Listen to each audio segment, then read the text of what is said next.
probably screwed up. I don't think I filmed it.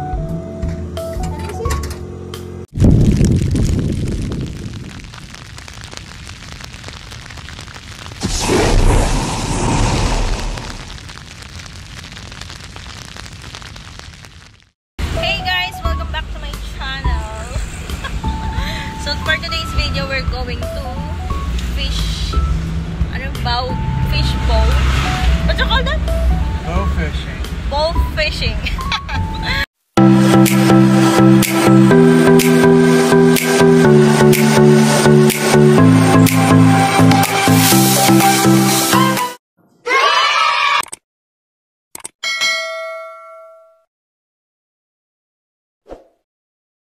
And first time in Sri Lanka, I will doing this one. And I'm with Rick, the owner of Bow Fishing Lanka, right? Bow Fishing Lanka. He's here.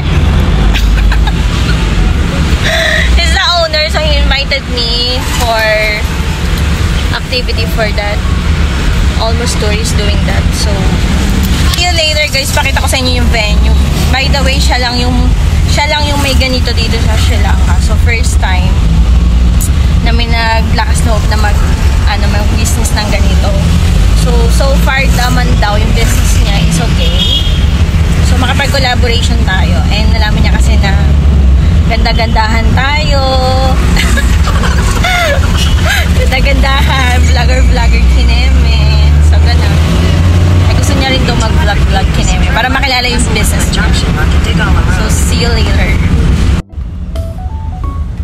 Ganda-gandahan tayo. Ganda lang. Hi guys, 6 PM na. So ito yata yung boat na sasakyan namin for bow fishing. Actually maganda dito. Hindi naman ang aso na to. Kaso parang uulan, kumukulog-kulog eme pa. Ay, saya. Manghuli kami ng isda. Ito yung place. Ayan. Nakatakot lumusong, baka lumubog ako. Eme. O, diba? Para maiba naman, hindi puro langoy-langoy. Manghuli tayo ng isda. Charot! Dito kami sasakay. Go-bow fishing tayo. First time ko tong gagawin. So, tingnan natin kung makakahuli tayo ng isda or swerte ba tayo. Charis. Umuulan pa, kumukulog-kulog. Yay! Ito nga yung sasakyan namin na boat. Mamaya na, bye!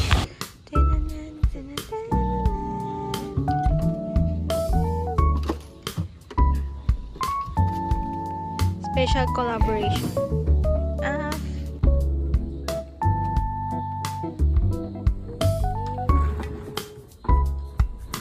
Used for bow fishing.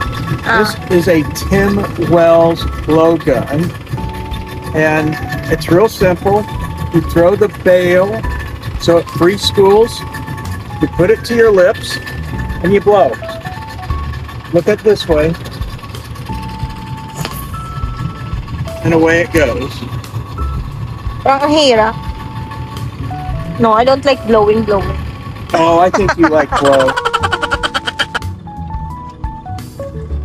Parang uulan pa.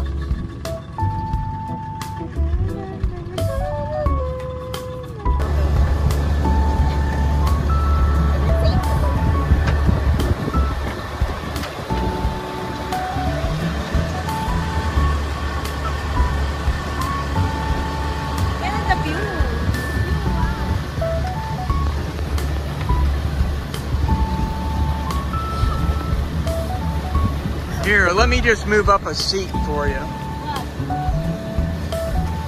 Here, stand up for a second. Move. Move. Is it safe? Yeah, we'll hunt off of that later.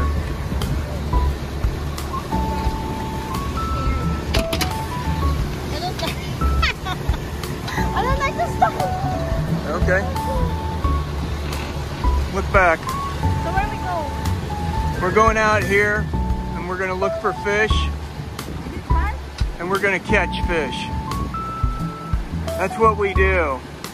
We've got a lure that works for all occasions. And if the fish aren't biting, we just force feed them. We make it happen.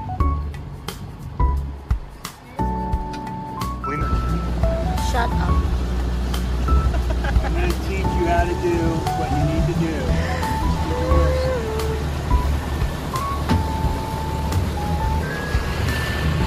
Yung makita.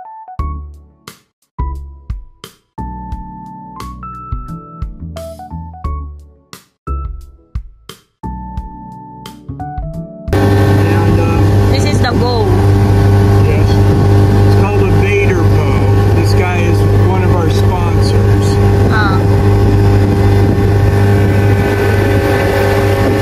What you do, you're right-handed, correct? Yes. That's what I thought. So it always goes through this. It comes back. And it clicks. You need to listen for it to click. And then you'll just pull back and let it fly. Okay. Okay? Yes. So we start hunting fish.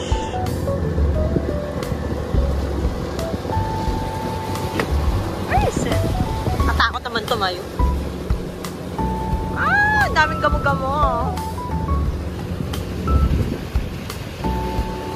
Yay!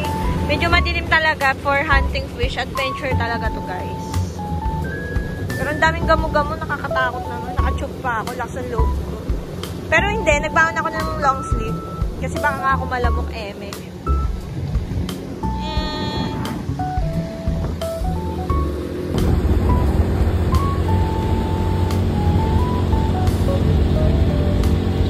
Let's go for adventure.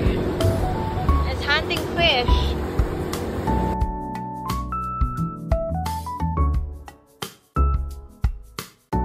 So he will teach us how to catch fish. Okay. Okay, we should prime the line before we start shooting. Throw it into the water. Ayun. How you would know that have fish there? How would you know? No, you'll see the fish up close. You have to have the line wet before we start. Ah, okay. It makes it better. Medyo mahirap din kasi kailangan mo ng patience. More patience. There's no fish. There's May mga nakita kami pero ayun, medyo mailap. Kailangan mo ng fish. Ang bigat ng ano? Tana. Ayan. Naghanap kami ng fish. Walang fish. There's no moon and star. See? So we're hunting fish.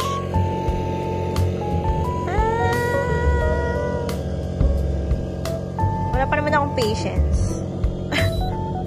Kinukulit ko siya. Nasaan yung fish? Wala pa ng fish. May nakita ako pero ilan-ilan lang. Lake pala to, guys. Hindi nakakatakot. Hindi lang baka mayroong, alam mo yun, crocodile. Eme. Let's go hunting. The bow and arrow.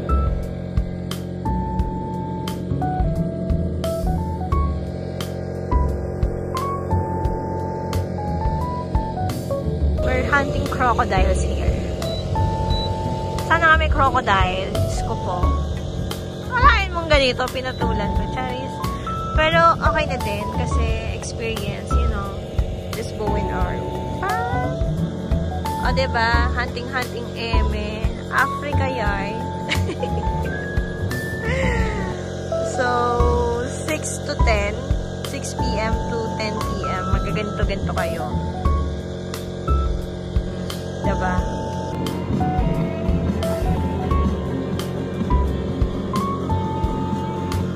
Asan ang fish? Wala akong makitang fish. See that one? See it? See it? Right there?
Oh, I really probably screwed up. I don't think I filmed it.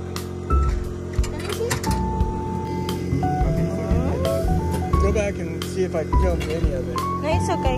I will film it. Catch this one, tilapia.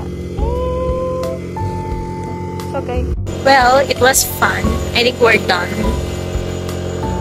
But you just only catch one fish. Tilapia. I don't think tilapia.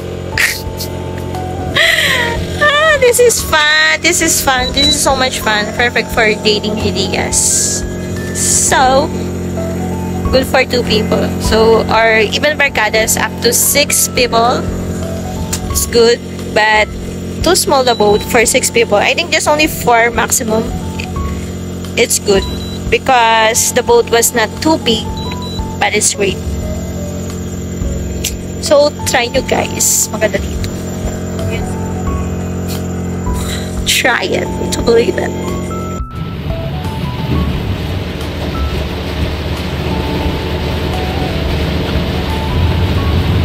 Tapos na guys ang panghuli ng isda. Nakahuli kami 1 tilapia. Now guys, ipopost ko na lang kung saan makikita yung link nila. Basta find bow fishing lang ka. I will post here the website of them, so you can book of them, okay? I think it's just only around 200 food. Minimum 2 person dapat. So, ayun. Visit nyo na lang yung ano nila, website nila. Then you can make bookings for them. So much fun! Perfect for mag-jowa. Mag-date kayo. Mag-book na kayo dito guys. Hanapin nyo yung Sri Lanka. Bow fishing Lanka. So, you can enjoy 4 hours. 6 p.m. to 10 p.m. What do call this? Perfect time for mag-bow fishing. So, search nyo lang dito sa, ipopost ko yung website nila. So, visit nyo na lang. Then, contact with them for bookings. So, see you guys!